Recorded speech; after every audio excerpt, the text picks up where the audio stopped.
De qualquer forma, passaria desde já, portanto, e agora tendo no início do segundo painel a visão dos agentes de navegação também, através do representante da AGEPOR, Associação dos Agentes de Navegação de Portugal, Sr. José Azevedo, que falará sobre os agentes de navegação, fator de promoção e desenvolvimento de um porto.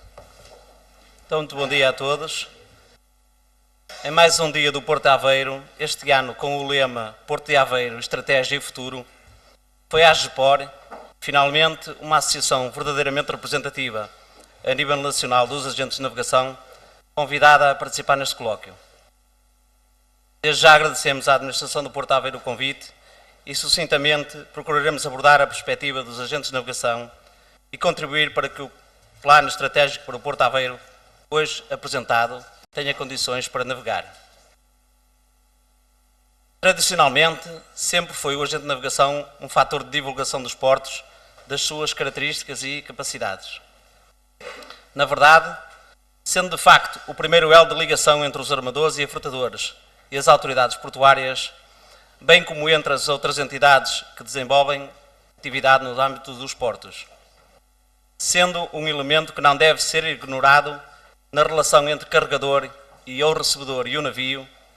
Neste aspecto, há que admitir o facto de cada vez mais o agente de navegação ter menos peso por força da confusão em que se caiu na definição de quem é quem.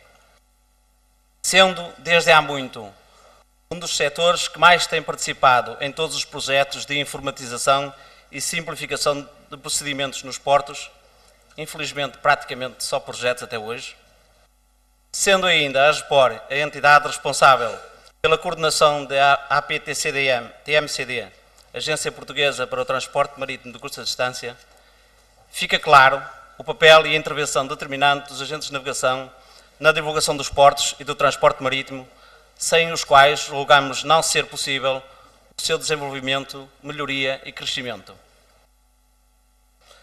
Tal como em todos os outros portos, também o futuro e a afirmação do Porto de Aveiro passa pelo empenhamento de toda a comunidade que aí exerce a respectiva atividade, sendo que deverá a administração do Porto de Aveiro promover a adesão e o contributo dos vários setores, por forma a serem consideradas as várias perspectivas na efetivação e implementação do plano, agora tornado público. Este documento prevê o envolvimento da comunidade portuária com reuniões regulares, pelo que no que aos agentes de navegação diz respeito, a disponibilidade é a mesma de sempre, isto é, total. Gostaríamos agora de tocar alguns pontos do plano estratégico que nos merecem hoje uma referência breve para futura reflexão mais profunda. Condições de acesso. Acho que é preferível não lhe chamar navegação noturna. O plano estratégico refere a relação entre os níveis de tráfego dos portos e as respectivas condições de acesso marítimo. É claro que os acessos definem, em grande medida, o nível e a qualidade dos portos, em especial os acessos marítimos. Mas será que em Aveiro, apesar das limitações conhecidas de todos, o acesso marítimo não pode ser já mais fluente?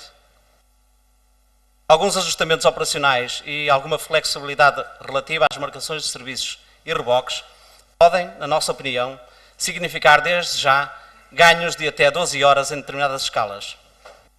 Falando de transporte marítimo de curta distância, é um ganho importante. O estudo de navegabilidade de acesso ao porto está previsto para este ano e prevê simulações com e sem dragagens. As dragagens estão previstas para 2007. Cumprindo as normas de segurança, vamos então movimentar navios quando as respectivas operações estiverem terminadas. Esperamos que após a conclusão das medidas previstas, esta questão se coloque apenas pontualmente e sem que se enfrentem atrasos relacionados com desembaraços, alvarás, visitas a bordo, etc. Quanto aos acessos rodo e ferroviário, preferia passar hoje um pouco ao lado, pois o prazo previsto para o seu melhoramento e implementação é mais alargado. Temos água para ceder à via marítima, o acesso rodoviário, embora com dificuldades, também se faz.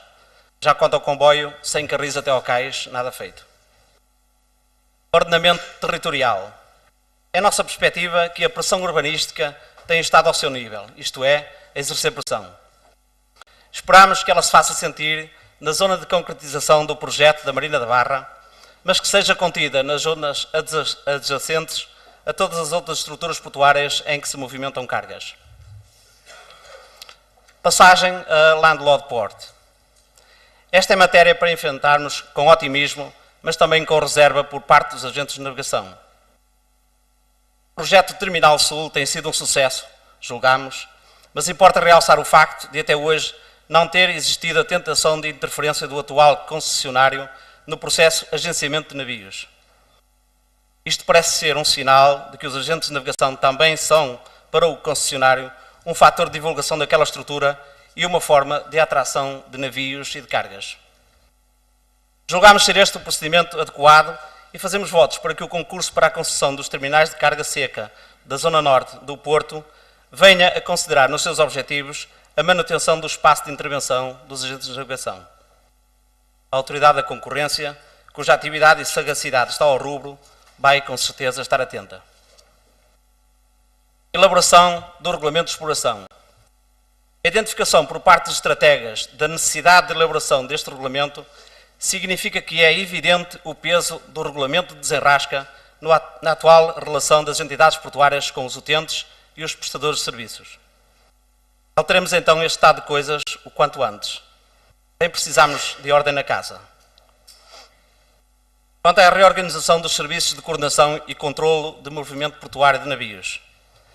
Aqui transcrevemos a descrição da ação do ponto 14.4.5 do Plano Estratégico.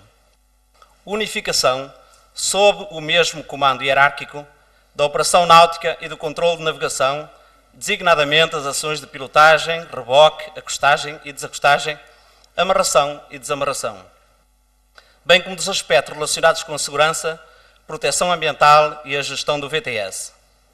E também transcrevemos os objetivos da ação contidos no mesmo ponto do plano.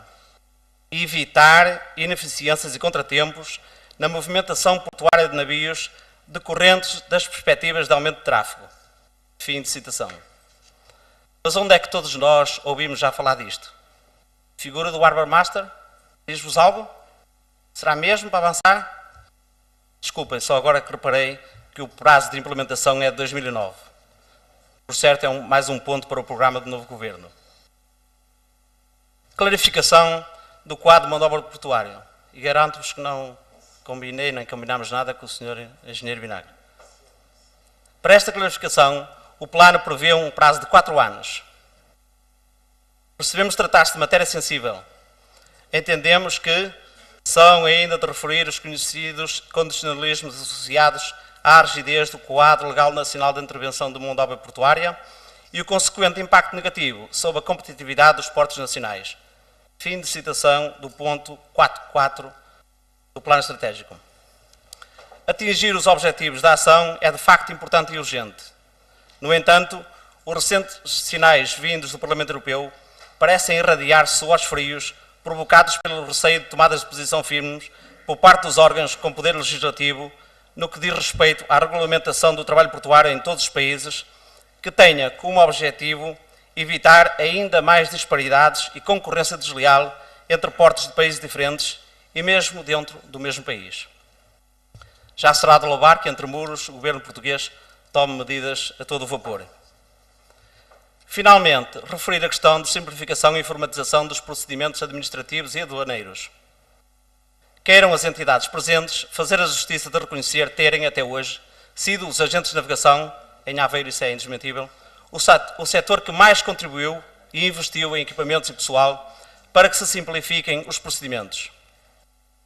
Por favor, pressionem quem coloca areia nas engrenagens ou simplesmente não mostra a abertura para fazer a sua parte.